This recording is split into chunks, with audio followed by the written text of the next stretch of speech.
Ladies and gentlemen, it's time for our main event!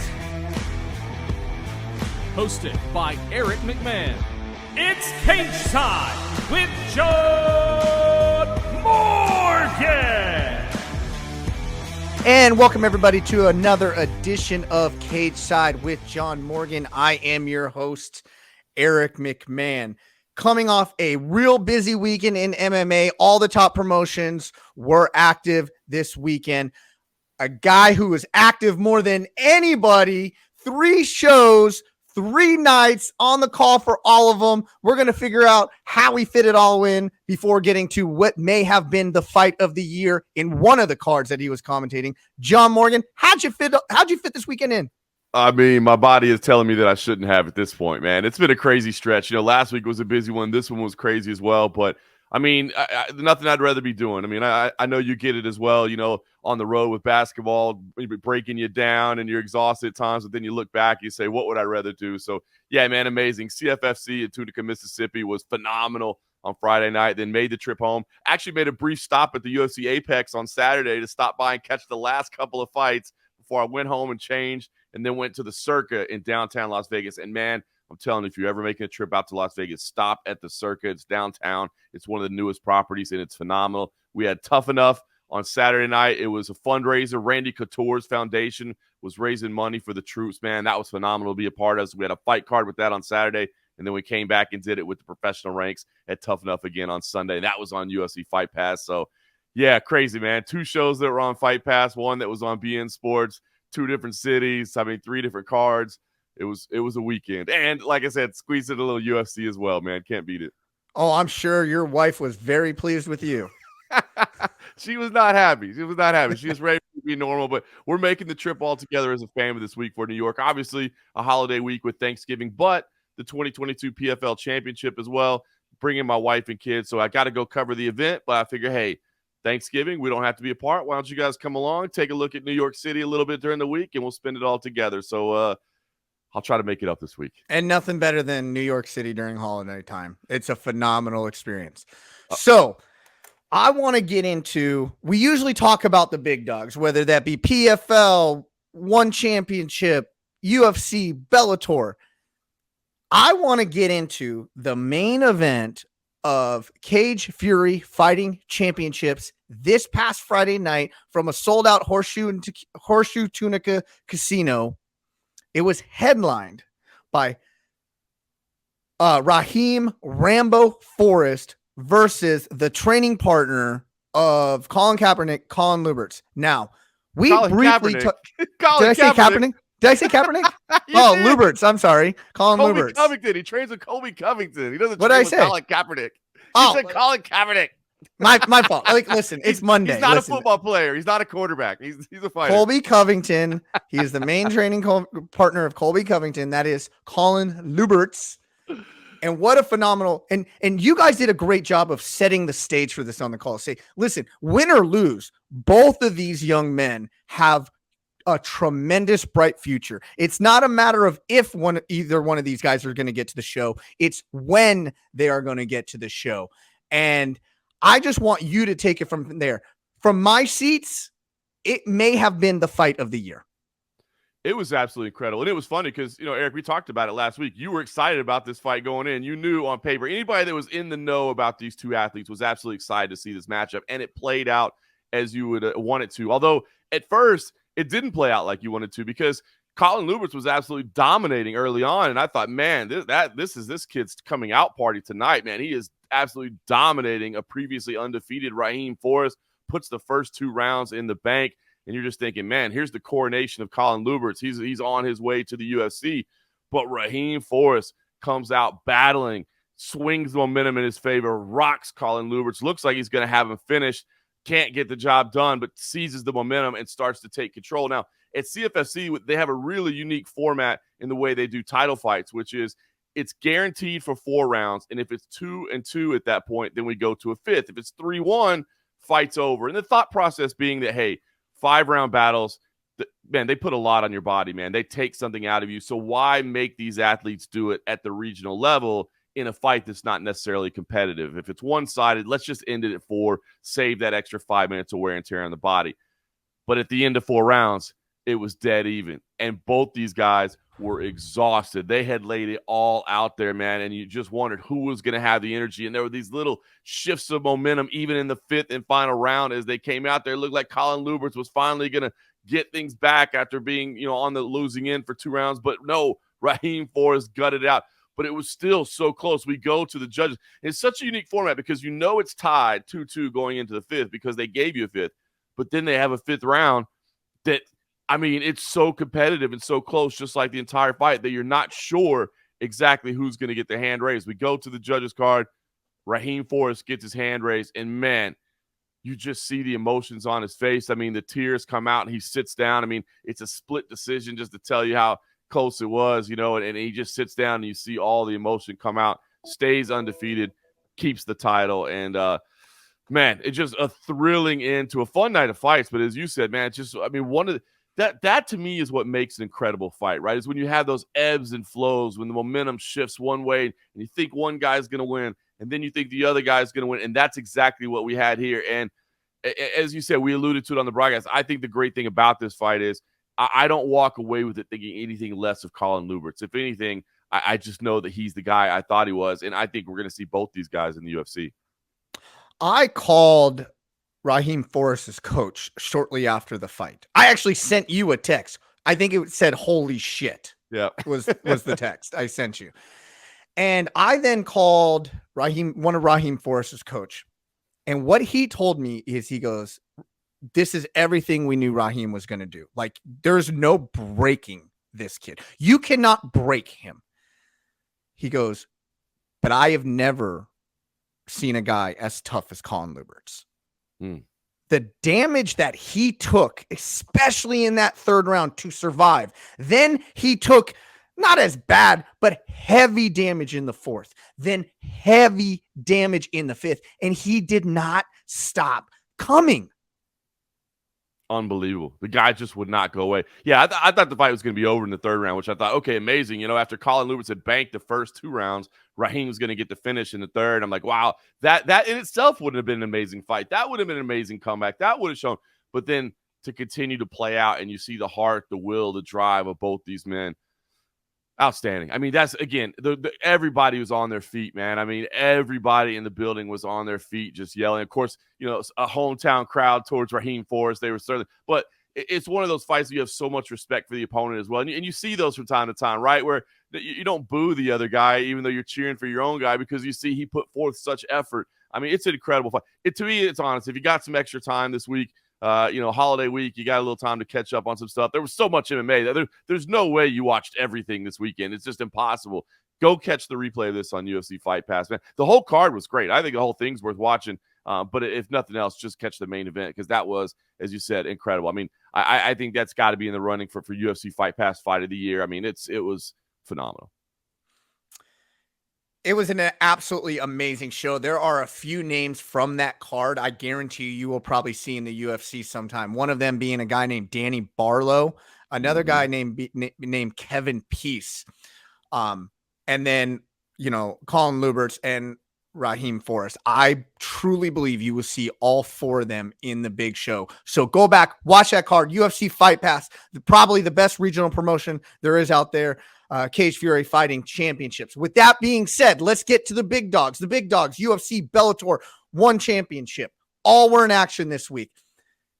There was a lot going on, but there really wasn't that much going on. Like, nothing that completely jumped off the screen at you and said, you had to go back and see this. That's kind of why we led with the one that I think you need to go back and see, which was the CFFC fight.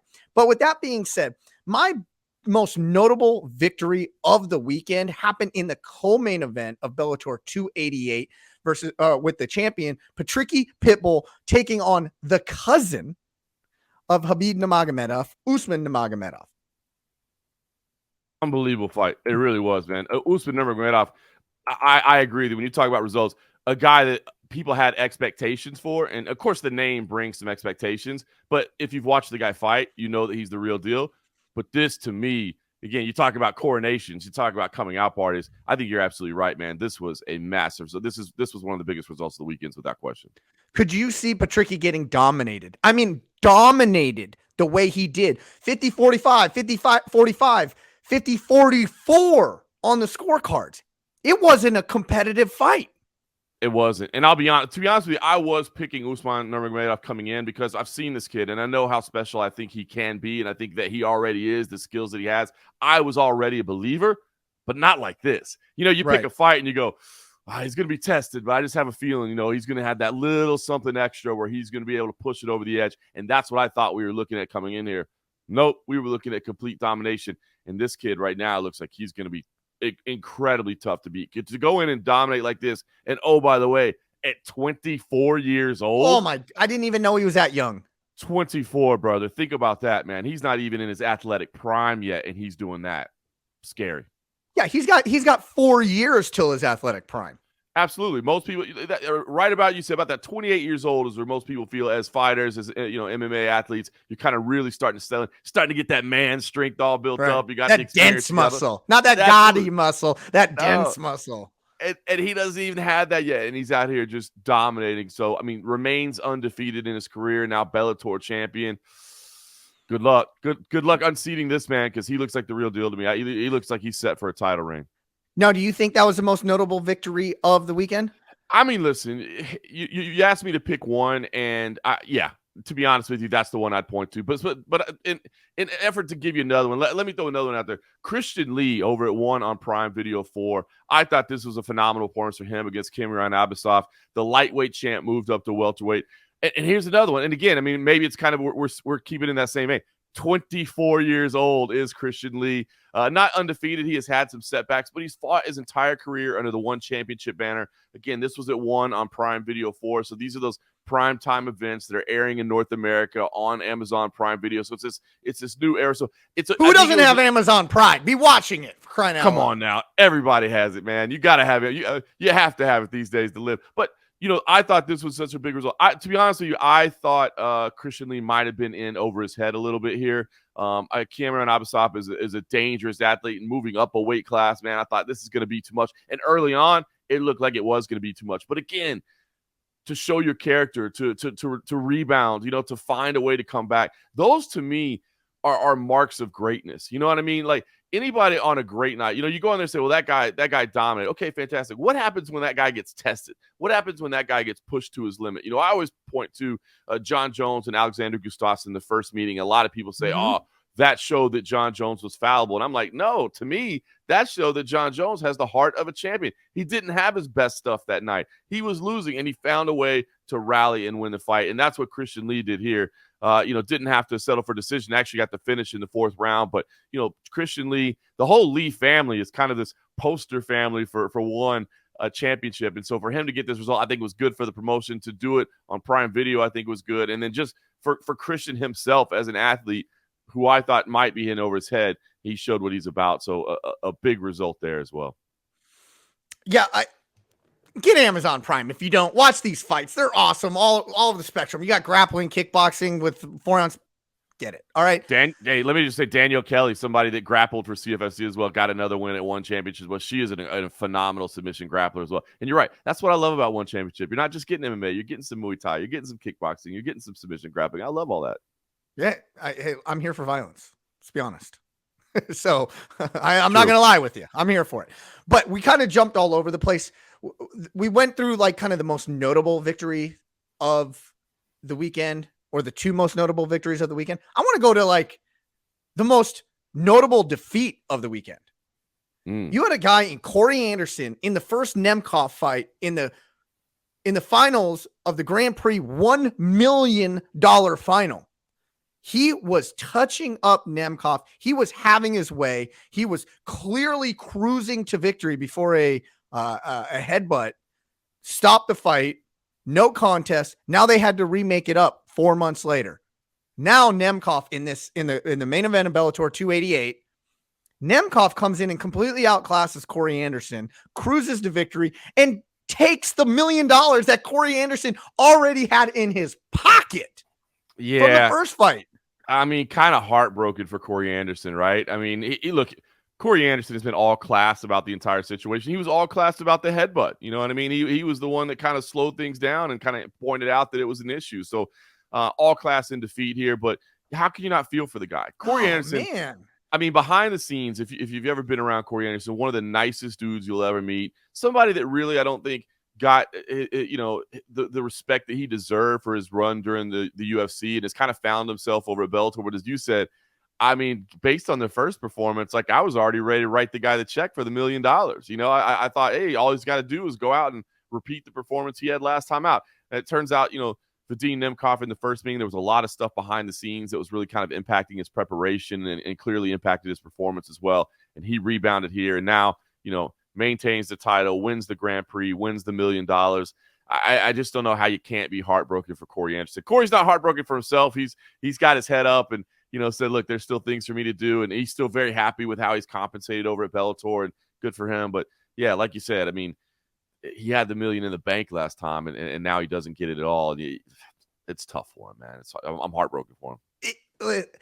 So I had a Grizzlies game on Friday night, which is why I couldn't be in the cage for CFFC, which means I was driving home, watching it on my UFC Fight Pass. So I was putting off the Bellator. And when I got home, I start scrolling, and it's like, Anderson is going to need a stoppage in round 5. And I was like, what? To your point, based off the first fight, it looked like his striking, his grappling, his cage presence, he had the kryptonite. And and to make things worse, that's the first thing I said. I said he had $1 million already. He had $1 million, but it's so unfortunate. And now Nemkov comes in.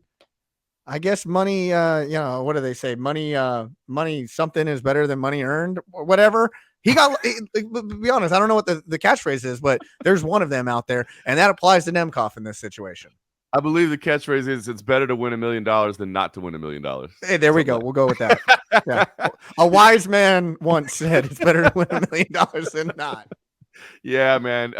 Great performance from Vadim Nemkov. It was redemption for Vadim Nemkov, if you want to look at it that way, because you're right. After that last one, you start thinking, wow, is this guy not what we thought he was, or is this just a bad stylistic matchup? Because you do see that through mixed martial arts, in history. Sometimes it's certain matchups just favor certain guys. A guy just has the other guy's number, the way they pair together, as the old cliche, styles make fights. And sometimes the way the styles match up, just one guy is a bad matchup for another. And that's kind of what it seemed like the first time around, but not the case. Not the case here. And Vadim Nemkov claims victory, and a big result for him. And like I said, it comes with that big check as well. So unfortunate for Corey Anderson, but man, he's one of the most positive dudes you'll ever meet. And again, he's handling it with all class, and he tends to move forward. But Bellator doesn't do those Grand Prix every year. It's PFL, for instance, they do these $1 million Grand Prix every year, and they don't call it a Grand Prix. It's their regular season, right? They do a regular season, then you go into playoffs, and if you win, you win $1 million, and they do that every year. So if you miss out on it, well, you could just come back the next year and try again, and maybe you'll get your $1 million that time around.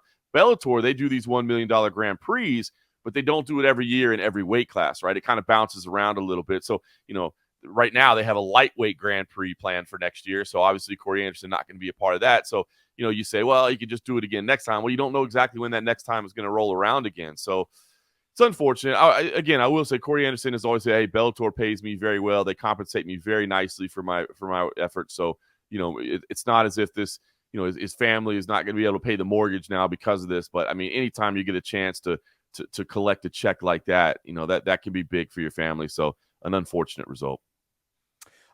One unfortunate result to another unfortunate result. You were on the plane heading to Vegas at the Apex Center. You show up expecting to see a main event. There is no main event, with Derek Lewis being scratched, not day of, while the event is going on. With first they came out with non-COVID related illness, ends up becoming he had basically a stomach virus, and main event scratched. When did you learn of it? Yeah, in the air. As you said, I was watching the broadcast. Fortunately, the plane that I was on, the Wi-Fi was strong enough that I could pull up the stream. So I had ESPN Plus pulled up on my laptop as I was flying back from Tunica, Mississippi, and learned about it when everybody else did, that this fight was not going to be happening. And so, yeah, Derek Lewis, Sergey Spivak was supposed to be the main event. Kind of a meaningful headliner, one that Derek Lewis, after a couple recent setbacks was pretty frustrated about and wanted to come out and make a statement, get a big win. And this was going to be a tough stylistic matchup. And it was kind of going to be an opportunity for Sergey Spivak to maybe make a statement as well. So I was really intrigued by this because you have this heavy hitter in Derek Lewis. You have Sergey Spivak, who's more of kind of a grappling specialist. He'll ground and pound you a little bit. Not that he's not capable on the feet, but I don't think he had any intentions of standing in the pocket with Derek Lewis and trading blows there. But, Sergey Spivak has kind of been under the radar a little bit. Somebody that's racked up a lot of wins. And because he's not the flashiest fighter of all time, he doesn't really, get talked about a whole lot. Meanwhile, Derek Lewis,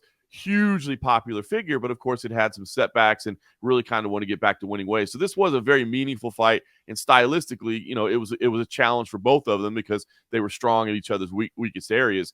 But yeah, scrapped hours before, and that means that you elevate the light heavyweight bout between Kennedy Nzechukwu. It's Kennedy Nzechukwu. I have to call him Kenny, like Kenny Hathaway. Kennedy Nzechukwu versus Ion Cutelaba moved up to your main event. Didn't change it to 5 rounds. Obviously, you can't go from 3 to 5 hours before. So it was a big opportunity for those guys. And it ended up being a pretty entertaining fight. But, yeah, it was kind of wild to get a scratch of a main event, Derek Lewis, hours before they were scheduled to walk to the cage. And who would have expected going in, or I didn't expect going in, that Cutelaba would get starched that way. Did you?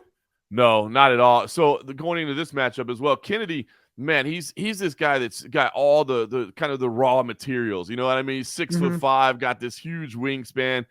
30 years old at this point, so he's not a young kid, but he's still kind of young in the game, and he's very much developing. Part of that Fortis MMA squad under Saif Saud. They've got an incredible team that they're building together. I'm always excited to see them do well. They're in my hometown of Dallas, so I always like to see Dallas MMA doing real well. But I thought Ion Cutelaba might be a bit much of a matchup for him. Obviously, Ion Cutelaba's got solid grappling. He's a wild man. He's an absolute savage. He comes out just swinging for the fences. And, he showed that grappling early on. But, man, Kennedy was able to counter in the second round. Big knee, kind of got it done there, but then finished it off with punches as well. And a huge result for him. Not a fight that people would have been intrigued about as a main event had it been announced that way. But, these guys stepped up and they put on an entertaining show in the spot that they were given. And it's a statement. It doesn't really impact the rankings or anything like that. But Kennedy is a guy that looks like there is some upside. Again, the raw materials are there, man. The size, you can't teach 6'5", right? I mean, that's just, it's different. And if he can put it all together like he did there, kind of the mental side of it too, losing that opening round, but coming out and shaking it out and getting back in the fight in round 2, he can be a problem in that division.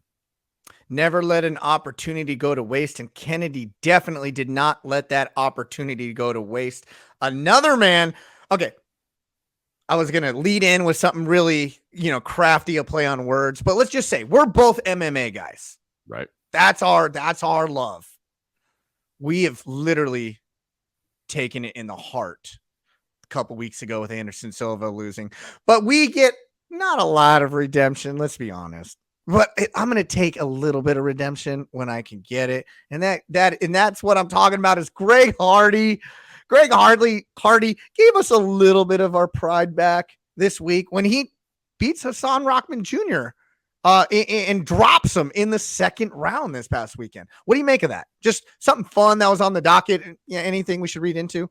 I mean, no. But I'll take it. Greg Hardy, right. You're right.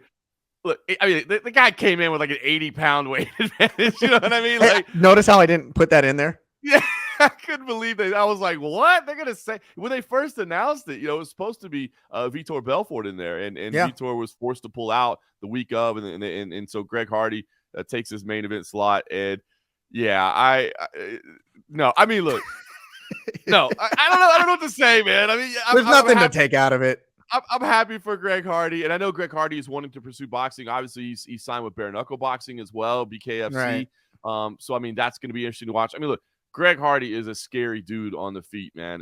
So yes, I'm happy for Greg Hardy, but that's just the weight difference there is insane, man. Props to Hassan Rahman Jr. for stepping in there and saying, "I'll take this fight." But yeah.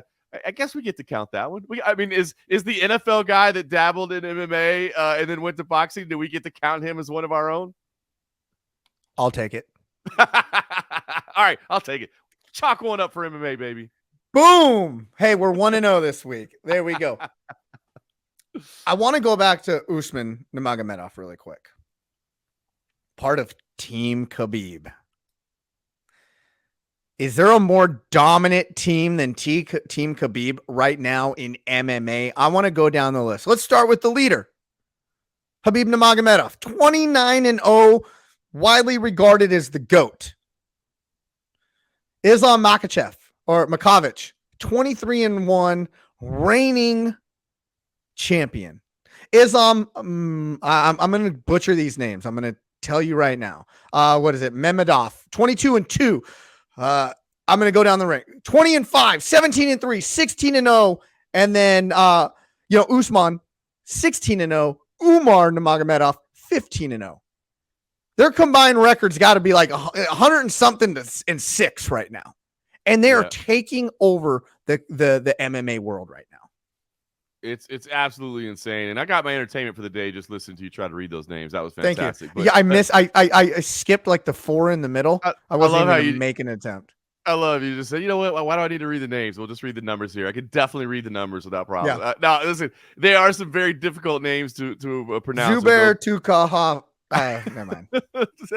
But listen, but to your point, absolutely, man. The team is absolutely dominant. It's incredible what they're doing. As you said, Khabib retired at this point, but retired at 29-0. I mean, nobody does that in MMA. That's one thing we've always said is like everybody loses in MMA, but he didn't, and you look at what this team has put together. It's incredible. And look, it's not an accident by any stretch of the imagination. I mean, these athletes, first of all, have grown up, training and competing at the highest level. I mean, you talk about like this Dagestani wrestling and Sambo that they're exposed to early in their career. I mean, it's a level of dedication and competition that you can't imagine, man. I mean, and it's starting to be a way out of a very difficult situation for a lot of athletes. And so they're dedicated to it because they realize I can better my life, if I dedicate myself to this. And so they're doing it. But even then as professionals, because of their belief systems and their morals and their values, the way they conduct themselves is incredible. They don't drink. They don't do drugs. They don't party. They don't take time off. It's insane. It's nonstop dedication to the sport. It's like wake up, go to the gym and practice, and then in the afternoon when you're done, maybe go to the park and mess around. Like everything's active rest. Like everything you're doing is active. And then it's not, okay, well now it's the weekend. Let's go to the clubs and let's get bottle service and let's party it up for the weekend and then we'll get back to it on Monday. Like no, it's 24/7 dedication to what they're doing, and it's paying huge dividends for this team. And it's all thanks to Khabib's father, obviously, father's plan. I mean, that's the one that started the whole path for this team, and they continue to follow it, and they continue to honor Abdul Manap Nurmagomedov. And man, it's incredible what they've accomplished, and what, again, I mean, some of these guys are super young, so it's not as if like, well, they're finally capitalizing on the tail end of it. No, these guys are all in their prime, and guess what? There's more of them coming. Yeah, that's the scary part. I didn't even know that Usman was 24. I thought he was a little bit older than that. I also want to throw something out there. You have current UFC fighters begging Khabib to let them come train with him, to be part of Team Khabib right now. Rumor has it that Bilal Muhammad is one of them going to train with him right now. Yeah, spent a lot of time in preparation for the last fight in Abu Dhabi, and I had a chance to talk to him afterwards, and I said, "What was the biggest thing?" He said, "John, it's everything." You know what I mean? Number one, if you're with that team, the training partners that you're getting are unbelievable, and as a martial artist, man, what really makes you is your training partners, man. It's getting those reps with high level guys, man, and you're seeing it on a daily basis. So he said, so number one, it's just the fact that you're getting incredible high level training partners on a daily basis. But again, number two, it's this psychological factor. It's just this philosophical factor of how they do things, how they conduct themselves, what their focus is, and you're getting that as well. So, the benefit is multiple fold over where the true leadership relies. And Bilal Muhammad, absolutely credited Khabib and the rest of the team for the preparation for his big win over Sean Brady last time out. So, man, as you said, I think guys are seeing that there's something there and they want to be a part of it. Another thing that there's something there. It is World Cup time right now. We're actually recording this a little bit earlier than normal, and we're going to go a little bit shorter than normal because I didn't know this, but apparently John Morgan's this huge Team USA soccer guy, and he needed to have this done by the time Team USA takes the field. Oh, my bad. Pitch. Takes the pitch. Okay? So that got me thinking, and I'm going to go completely on the spot. We didn't have time to prep this before. How cool would it be if there was a World Cup of MMA? You throw all the promotions out. There's no UFC. There's no Bellator, PFL, nothing. It's just the best American team versus the best Brazilian team versus the best Russian team versus the best insert country team here. And then you break it down by weight class. How amazingly awesome would that be? It would be incredible. Now, first off, let me just let the record reflect that I'm not going to be one of those soccer highbrow guys that you can't call the field and stir. It's not soccer, it's football. You know what I mean? No, but I do actually like the sport of soccer, and I love the World Cup because of exactly, I think what, kind of what you're getting at here is that I love the World Cup in soccer because it's so cool. The entire world plays into it, right? And countries shut down to watch their team play. And yes, I'm shutting down the podcast early so that I could go watch Team USA versus Wales today. Get the thing started in the World Cup. But to your point, a World Cup in mixed martial arts would be incredible. We have a little bit of a version of it with the International Mixed Martial Arts Federation. This is the amateur organization. A lot of people might not be aware of this, but it's an amateur group that's really helping to grow the sport around the globe. And they actually hope to get mixed martial arts into the Olympics one day. That's their ultimate plan, is growing these national federations and hopefully one day getting into the Olympics. It would be tough. Obviously, you'd have to modify the sport a little bit because if you're going to fight multiple times in a couple of days or a couple of weeks. That's why jiu-jitsu's on the docket. That's right. So we'll see what happens with that. But I would love it because, man, the national pride aspect of things is fun. I mean, and that's what, mixed martial arts is great because it's an individual contest, but everybody kind of gets behind their own, right? I mean, you see somebody that is from the same place that you are, or that likes the same things you do, or whatever that you can identify with, and that guy's out there representing you. And it would be cool to make it a team aspect. There's been concepts along the way in mixed martial arts that have had team concepts to it. The International Fight League was one of them years and years ago. The birth of Ben Rothwell. Oh, yeah, absolutely. He did great in the IFL. But the thing that I think the IFL got wrong was they kind of just came up with these like random teams. Yeah. I thought had they done something like it's a gym versus gym, like that would be like Team American Top Team versus Team AKA or whatever. Well, they did that on The Ultimate Fighter, which was one of my favorite episodes when it was the Black Zillions versus American Top Team, because they were like in the same city, bitter rivalry. That was a phenomenal, and it birthed Kamaru Usman. Yes, it did. So I think the team aspect is cool. Now, if you do nation versus nation, that's pretty cool. And then the other thing too is if you do nation versus nation, now you're talking about guys that might be bitter. Can you imagine that? Think about this. All right, it's time for the World Cup of MMA. The USA, they announced their 170-pound division. It's going to be captained by Kamaru Usman, and the number one on there will be Colby Covington as well. And like now they're, you know what I mean? Like now and they're all coming out in the Gracie train together, all buddies. They're bitter rivals, but now they got to go alongside each other for Team USA. Anchored by Jorge Masvidal. You see what I mean? How cool would that be? You'd have these bitter rivals that now have to come together. Think about. I mean, it's obviously a completely different thing. But think about when the Dream Team came together in basketball, right? And you had all these stars that were against each other, but now they had to come together for the nation. It would be super cool. And who knows, man? Maybe Kamaru Usman would, maybe he'd be Team Nigeria. Team Nigeria would be pretty solid these days, man. They got the three kings coming up. The three kings too. Come on, man. So I think it'd be cool. I don't know how far. Now we're getting into, okay, is the UFC and Bellator and one championship in PFL, are they going to allow their athletes this break? But, boy, if you could get everybody on But we deserve royalties if they do. You heard it here first. If they do, we get royalties. We came up with the idea of people from countries facing other people from other countries. We best of each country going off against each other. Regardless of sport, we came up with it.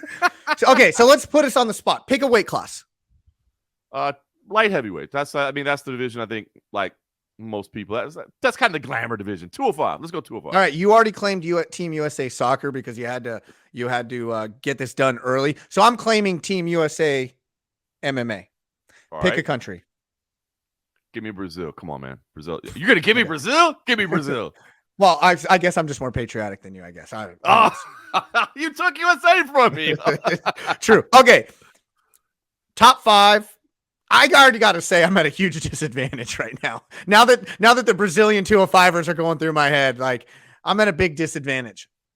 Top 5, and then maybe the Twitter world will say which team is better at the end of the day. Like it. So make sure follow John Morgan on Twitter at John Morgan _MMAE _MacLife. Tell us what you think. Let's go. We'll go 1 for 1. We'll do it like a draft. All right. We're going like all time. Like we're kind of. I mean, if we're going all time, not current. It's all time. Let's have some fun with it. Okay. All right. You get the first draft.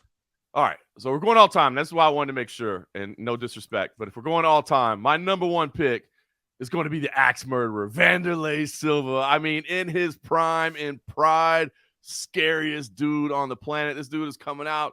He's wrecking fools, you know, the scary little knuckle roll. I mean, how does somebody's hand warm up get scary? But Wanderlei Silva scared the hell out of everybody. It's the most terrifying. I mean, right? I mean, you're like, this dude is going to murder me. Wanderlei Silva, I'm going with the axe murderer, number 1.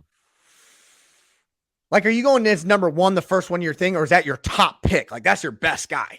I mean, that's what I'm leading off with. I mean, I think he's one of the most feared dudes of all time. So I'm going with Wanderlei Silva. I'm going to save my best for last. So I'm going to go my first pick. Rampage Jackson. Ooh, I already own a victory. Well, we each own victories over each other. So yeah. I guess we canceled each other out there. Yeah, Rampage has got some bad memories about Wanderlei, but that would be a great fight. Tell me you don't want to. But hey, Wanderlei's got some bad memories about Rampage, the left hook from hell. He does. All right, that's a good fight. All right, then look, you know what's funny is because I'm just gonna build off that and keep it in the Pride era, man. Not that this man, it's crazy because this man is still in the UFC era as well, but we're talking about primes. We're talking about their most feared, Mauricio Shogun. Give me Shogun in my number 2 spot, man. I'm Pride never die, baby. Give me Shogun in that 2 slot. Man, as I go through it, I'm gonna get waxed. I'm gonna get waxed in this. Man, I should have went like 155ers, and I'm taking Dagestan. At that point, sir, we hand you the gold medal and we say we appreciate it. We're gonna go have a silver medal match over here if you don't mind. All right, I'm gonna go with my number 2 pick. Just because he's probably my all-time favorite fighter. Now, he wasn't a true 205er. And I'm always going to go off of somebody who beat your guy. Give me Captain American, Dan Henderson. Love me some Hendo. Yeah, that's a phenomenal pick there. One of the greatest American mixed martial artists of all time, if not the greatest of all time. Absolute stud. How can you not be a fan of Dan Henderson, too? Have to. Unbelievable. The H-bomb, man. Come on. That guy got it done. All right. Number 3 spot. I'm going with my guy. Terrifying. The Phenom. Vitor Belfort. I mean, Vitor Belfort, again, still getting it done now, but we're taking prime era. No we're taking HGH Vitor. Hey, this is the World Cup. We're just going to say they're not using USADA. Hey, man, that era. Now, listen, we must point out it was not HGH. It was TRT, and it was allowed at that time. No, I'm talking Pride Vitor. Oh, okay. That's HGH Vitor. Yeah, all right. No, who knows? I don't know, right? I don't want to start rumors. Okay. Gail, don't start rumors. See, you're going to get me. Me and Vitor have worked this out. You're trying to put problems between me and Vitor Belfort again. No. Okay, we're taking TRT, legal TRT, commission approved Vitor. Commission approved Vitor Belfort. I want Vitor Belfort. That man is terrifying. All right, so I'm at number 3, and I'm conflicted. I know who my top 2 are. I'm going to lean on you to help me choose who my number 3 is.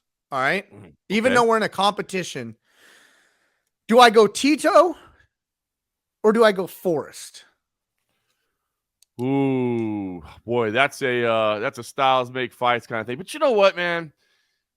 And they went 1-on-1 against each other. You know what, man? I'm going to be honest with you. I think, honestly, now I'm not even thinking about in terms of competition. I'm just thinking about in terms of if I was in your shoes, what would I do? And I think even for all the disrespect he gets, you have to go Tito, man. Tito was a transformative force. He was an absolutely dominant athlete. His ground and pound was incredible. One of those athletes that was not would be in your guard and was just fine there. Like, it's not, I need to advance to side control so I can beat you. It's like, no, cool. You're in guard. I'm going to stay right here, and I'm just going to beat the hell out of you from this position. And, obviously got the marketing side of things as well, kind of on that early side of understanding, look, this is a sport, but it's also entertainment as well. So you get the whole package. No disrespect to Forrest, Hall of Famer, still doing great things at the UFC, working over at the Performance Institute, still a vital cog in the UFC machine. But I think you got to go Tito. Trailblazer. He was feared. He was the first man to put himself over in the way that these current fighters are. Mm-hmm. I'm going Tito as well. All right. So my top, we're going three out of five. Let's just recap right now. Your number one is Vanderlei Silva. Your number two is Shogun. Your number three is Vitor Belfort. Mine are Rampage, Dan Henderson, and Tito Ortiz. Two spots left. Who's your number 4 spot? All right, number 4. Again, I'm going to go with somebody that's not exactly, as you said earlier, somebody that's not a traditional light heavyweight, but dabbled at light heavyweight. And if you get a chance to take one of the greatest of all time, you take Anderson Silva. You take the Spider. If you're putting together a team, some of the greatest of all time, he dabbled at light heavyweight. He's got a little bit of experience. He's 2-0 at light heavyweight, if I remember. Undefeated at light heavyweight. I'm taking Anderson the Spider Silva in my number 4 spot. All righty. Number 4. UFC Hall of Famer. We're not going to talk about his last 5 fights. We're going to talk about the prime, the most feared man at that time, probably in UFC history, the Iceman, Chuck Liddell. Oh, yeah. You can't have a Team USA without Chuck Liddell. Man, I saw Chuck this weekend. Chuck was at the event for Randy Couture. I mean, think about that. The Saturday event that I did at Tough Enough raising funds, we had Chuck Liddell and Randy Couture in the building, 2 of the biggest stars of all time in UFC history. And Chuck Liddell, man, that dude is still a superstar. To see people react away him. I think Dana White said it one time, like, that's like Justin Bieber for adult men. You know what I mean? Like, come on, Chuck Liddell. You said it before about Anderson Silva, and this is something we have to say again about Chuck Liddell. Newer fans to this sport do not understand how over, and to take a wrestling term, they don't understand how over Chuck Liddell was. If they only saw the last third of his career and they didn't see the first 2/3, this man was the biggest superstar in mixed martial arts. And he transcended the game. He was probably probably the guy who took UFC from being underground still, even though they were pay-per-view, and making it mainstream because he was that popular of a fighter. Unbelievable. I think of 2 early era guys. Chuck Liddell, even if people didn't know the name Chuck Liddell, they'd be, oh, that dude with the mohawk, you know what I mean? The tattoos on the side of it. They knew that. Just like I used to hear it with Andre Arlovsky, the guy with the fangs. I mean, yeah. It was so cool. That's how popular he was. Either they didn't know his name, they knew of the guy, they knew of the figure. We'd get that in the early days of Conor McGregor. You hear, but that Irish kid, what's up with that Irish kid? So, when people know who somebody is, if they don't know the name, that Chuck Liddell is the man. All right. Okay, you got 1 spot left for Team Brazil. Wild card right here. And Eric, I know you're going to be able to appreciate this. I'm not sure that everybody here will be able to, but I think you're going to see where I'm going with this. But if we're taking Team Brazil, greatest of all time in their prime, give me Mr. 400-0 himself, Rickson Gracie, baby. I'm going old school Gracie. The man that was supposed to be in UFC 1, the man that it was designed for, the man that was unbeaten in gym challenges, Rickson Gracie, the patriarch. I shouldn't say that his father was, but Helio was. But still, Rickson was the man out of that generation. And we never really got to see it in the cage, but we did get to see it on the streets and in the beaches and in the gyms of Rio de Janeiro. Give me Rickson Gracie. That is such a phenomenal pick. I almost just want, if this was the trophy, I'm handing it to you right now. Yeah, that's why I got in my anchor spot, bro. I got Rickson. I got Mr. 400. I'm gonna anchor it with a guy who's got such a turbulent present, past, and future that it's hard to go against Rickson. And what was the doc? What's the doc? I'm spacing the documentary that he had. Choke. Oh my! If the greatest mixed martial arts documentary, I'm like I'm trying to do my breathing right now. Man, that was such a great pick. Gosh, I never would have. This is once you said it, Mr. 400. I was like, oh my gosh, I couldn't even believe I didn't even think of that. But that was such a phenomenal pick. If you people do not know, he was supposed to be the anchor of UFC 1. They pulled him to show how damn good jiu-jitsu was and put their worst family member in, and imagine if Rickson was in there. Imagine what he would have done to these people.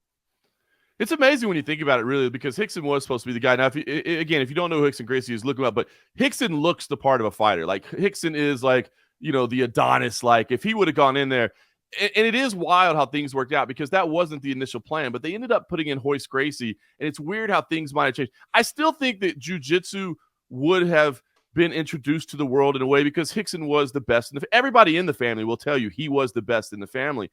And I think it still would have shown how dominant jiu-jitsu is. I think perhaps, it still would have affected the fight world the way it did. But the fact that it was Royce, this skinny kid that comes in there unassuming, and you're like, what is this dude going to do? He is going to get his ass beat by the rest of these men. And he comes out there and just chokes it. And I think that revolution, and there's no doubt about it, UFC 1, it changed our understanding of fighting. It changed the entire understanding of how martial arts is viewed.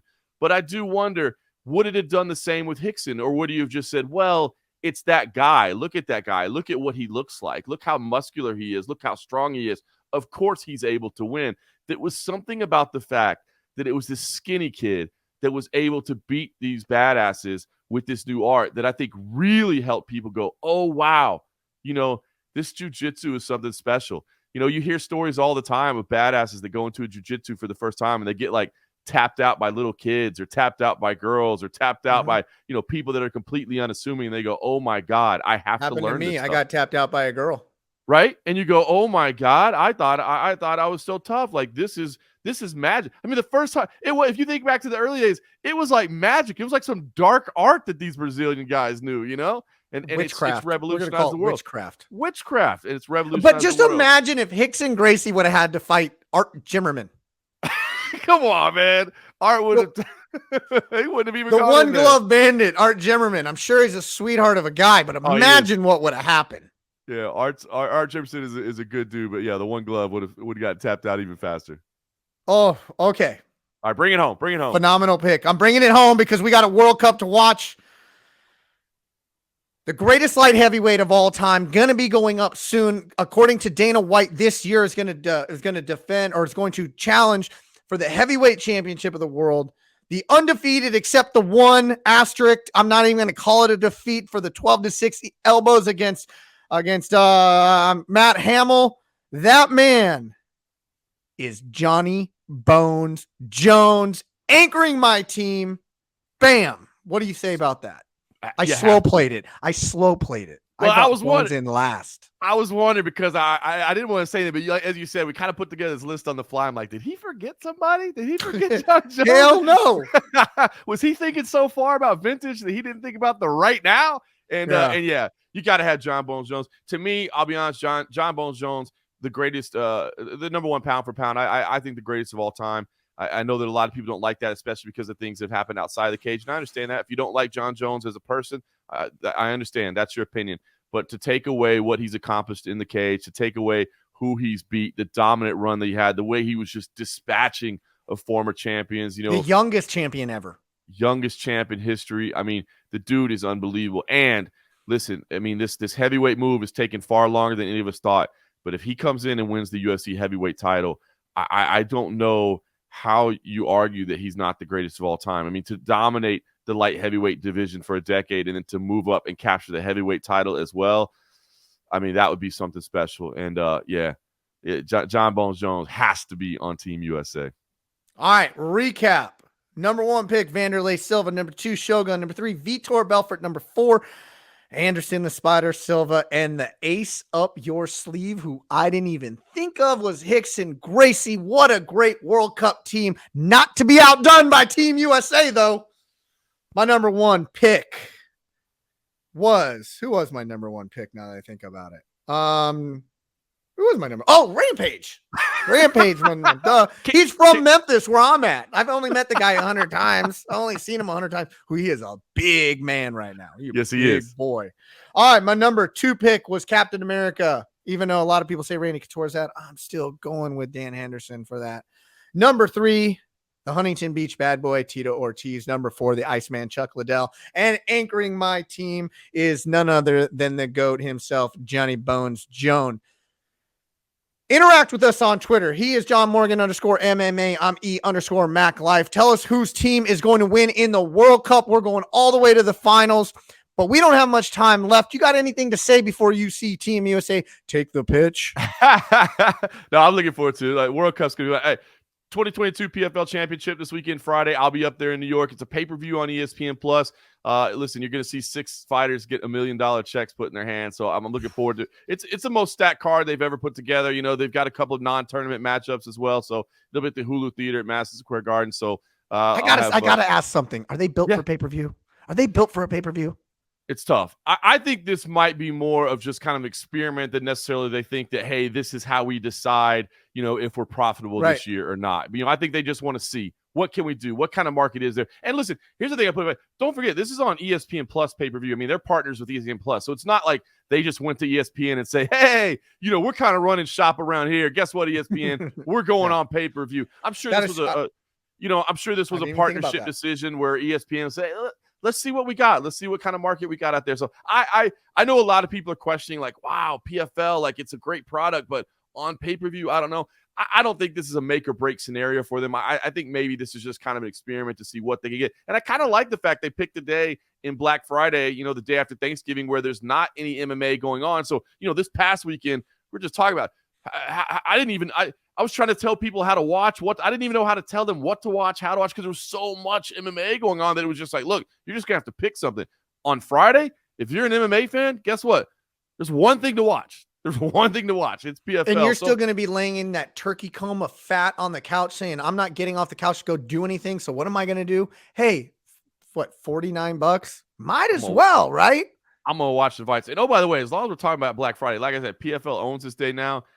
If there's not an Amazon Prime Video fight on One Championship on Black Friday next year, what are they doing, man? I mean, right? Everybody's kind of doing their Amazon shopping, getting ready for the Christmas. They're already going to be on there anyway. Yeah. And it's just the banner is going to be at the top of Amazon. It should.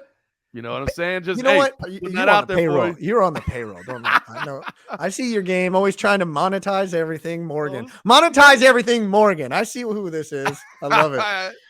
All right. Well, we're getting set to get out of here. I'm going to have a great weekend or second half of the week with my in-laws and brother-in-law and sister. Yeah. I'm going to have a great time. I'm going to have I just can't wait for my house to be taken over for 4 days. But, hey, enjoy New York City.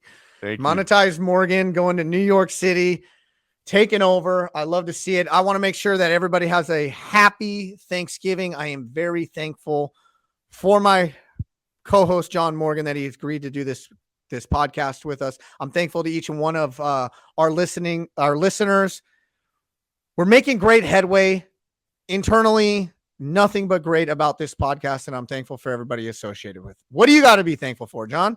As well, man. Really enjoying doing this with you, man. It's fun to be part of a new platform and to be kind of starting something. And so it's really fantastic. So really thankful for you for presenting this opportunity. Thankful for my family, of course, man. My wife and my kid are so understanding of me chasing this passion, this pursuit, and this sport I love. And they're so great to do that for me. So, and obviously, man, thank you to each and everybody that supports us in this journey. You know what I mean? I do honestly feel so lucky to be doing something that I absolutely love, and you know, thankful for the CFFC, for Tough Enough, for having me as a broadcaster, man. I enjoyed doing that, and it really is so true. It sounds silly, you know, it's cliche where they say, you know, if you're doing something you love, you'll never work a day in your life, but it's true, man. 12, 14-hour days, crazy travel schedules. and there's absolutely nothing I'd rather be doing. Sometimes my body tells me otherwise. I mean, I can feel my voice kind of starting to try to give out a little bit after 3 straight days on the mic. But there's, man, absolutely nothing I'd rather be doing for a living. So I just feel so blessed and thankful that I can do that. Absolutely. We're both thankful for everybody, our families. We said we were going to go short. Then we got just roped into this World Cup of MMA, which we have coined, and it's trademarked by our podcast now. Nobody can use it. But everybody, have a great Thanksgiving. Enjoy the World Cup. Enjoy all the MMA coming up this weekend. Nope, there's only one. So you guys enjoy that one. We will see you next time. For John Morgan, I am Eric McMahon. See you next time on Cageside with John Morgan.